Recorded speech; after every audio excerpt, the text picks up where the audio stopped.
Juste après notre rappel à la loi suite à l'enfarinage de François Fillon, c'est le bon moment pour mener une action symbolique. Alors on se dirige vers l'ENA, l'École nationale d'administration, d'où viennent bon nombre de nos illustres dirigeants. Voilà, on y arrive, c'est juste là.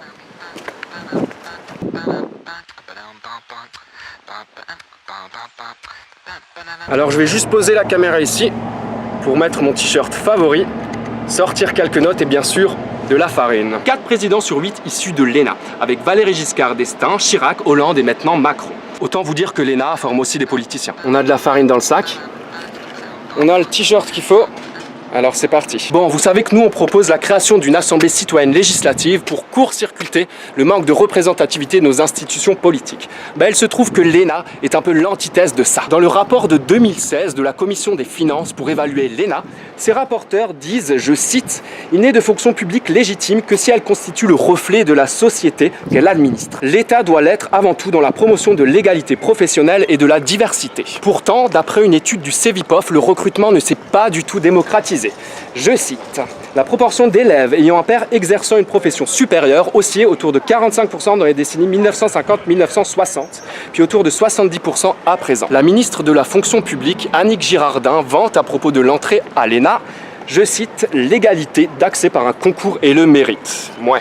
Mais le profil type d'un étudiant à l'ENA, c'est un gars de 25 ans qui a passé le concours externe, qui a fait Sciences Po Paris au préalable, qui n'a pas d'expérience professionnelle et bien sûr qui est issu de milieux très favorisés. Michel Debré affirmait que l'ENA a été créé pour atténuer le conformisme de la haute administration française. C'est un échec et une grosse claque pour la démocratie. Bon, on y arrive. L'ENA est juste derrière moi. Je vais commencer l'enfarinage en espérant ne pas être dérangé par un autre type de fonctionnaire. Avant, j'aimerais juste insister sur un point.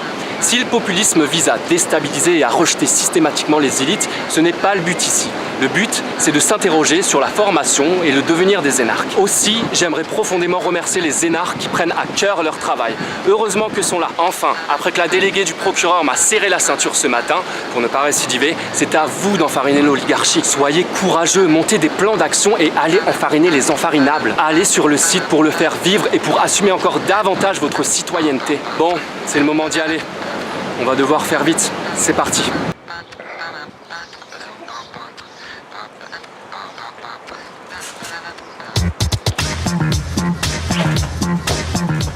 Alors on a toute une ribambelle d'énarques devenus PDG de grands groupes. J'ai là une petite liste pour vous montrer quelques exemples. On a Serge Valbert pour Accor, Henri de Castries pour AXA, Michel Pébereau pour BNP Paribas, Frédéric Saint-Jean pour Peugeot, François Pérol pour la Banque Populaire, Frédéric Oudin pour la Société Générale, Gérard Mastrolet pour Suez, Yves Thibault de Sylvie pour Vinci, Stéphane Richard pour France Télécom, Valberser pour Sanofi, etc. etc.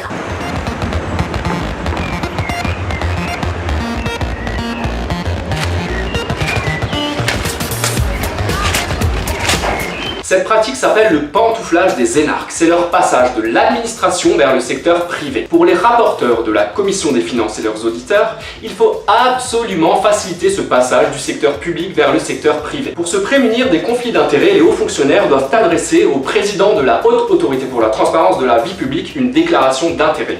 Et on sait très bien ce que ça a donné pour Macron. D'après le Cevipof, le pantouflage prend une importance croissante. Les élèves ayant eu au préalable de leur entrée à l'ENA une formation en économie et en gestion sont en augmentation. Et ça les prédispose à rejoindre le privé.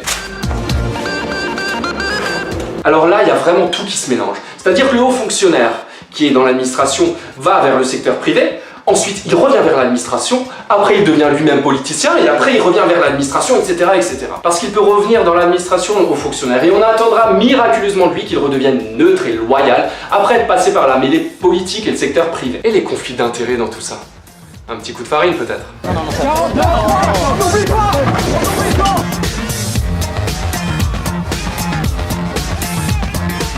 Et concernant la rémunération des énarques, la Commission des finances dit, je cite, de nombreux cadres dirigeants émettent le souhait d'avoir une expérience dans le secteur privé pour revenir ensuite dans la fonction publique. Aujourd'hui, c'est quasiment impossible. L'écart de rémunération avec la fonction publique est alors impossible à combler et il est difficile pour la personne en question de revenir. Oh le pauvre, il va perdre de l'argent en voulant à nouveau servir l'État. Voilà où en est aujourd'hui la notion de dévouement au bien commun.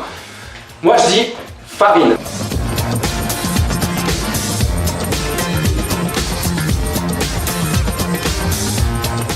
D'après une enquête des contribuables associés, plus de 650 fonctionnaires gagnent plus que le chef de l'État lui-même. Dominique de Villepin est revenu travailler une seule journée au ministère des Affaires étrangères et pour toucher une prime de 88 000 euros. Selon Ivan Stefanovic, beaucoup d'entre eux sont surpayés, jouissent de privilèges surdimensionnés à coups de primes et de retraites miraculeuses.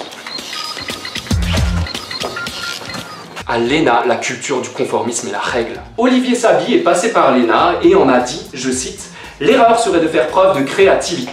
La sanction serait immédiate.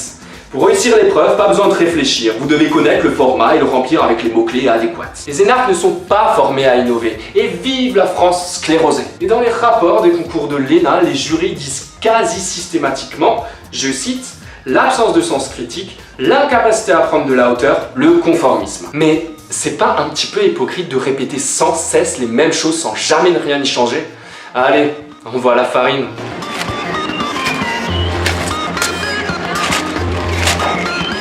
Avec la logique du classement à l'ENA, on a un climat de compétition permanent pour l'obtention des meilleures places, celles dans les grands corps. D'ailleurs, une association d'élèves appelée Agir pour la réforme de l'ENA plaidait pour la suppression de ce classement. Une quarantaine d'élèves de la promotion René Quinsin ont attaqué l'école devant le tribunal administratif de Strasbourg pour contester l'évaluation de leur stage. Et ce coup de farine, c'est pour vous les gars.